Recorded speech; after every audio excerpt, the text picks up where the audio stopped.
Hello hello hello नमस्कार जय जगन्नाथ आउ किंता सब भल तो श्री मिनी ब्लॉग के आपण मान के स्वागत। यूट्यूब रे देखुतले टिके सब्सक्राइब कर देबे आ इंस्टा रे देखुतले टिके फॉलो कर देबे आ खाली वीडियो देखिकरी पळौछन जे गो टिके लाइक कर देकरी जिवे ना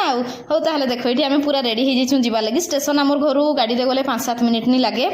आउ काही जिबार थाए हेले नै कि राती सारा झुमा भी नै लागे। मुई तो बहुत एक्साइटेड अछि कि हमें डिसेंबर प्लान करथनु पूरी जिबा लागि आ फाइनली जाउछु आ ई सामान टेकिकरी गुटे प्लेटफॉर्म रु आ गुटे प्लेटफॉर्म जिबा नै कि जन कष्ट उफ रे कहो नै आ स्टेशन आसिक पहुँचली कि जानू जे आम ट्रेनटा टी लेट अच्छी तो ये बसिक मुझे फटो कली भिडियो टी करली आ पंडा बाबू के मुझे कहती कि एथर टी मोर भल भल भिडियो बनईदेव हाँ हेटू आसी जाइए आम ट्रेन बसी जाइनु आउ जेन ट्रेन भितर जेन मुढ़ी वाला बुलन नहीं कि ये बास्नाटा टी कंट्रोल करना है बेले मुझे खाईदेली बाकी टेस्टा ओके ओके थिला गुनु तार गोटे सांग पाई जाइए खेली खेली टाइम पास हो जाता तार आउ फाइनाली आम आसिक पुरी रे पहुँची जाइनु आ कहन कि जगार डाकरा नहीं आसले पुरी जाई नहीं पारन फाइनाली आमके जगार डाकरा आसीगला आज लगी एतकी बाय बाय।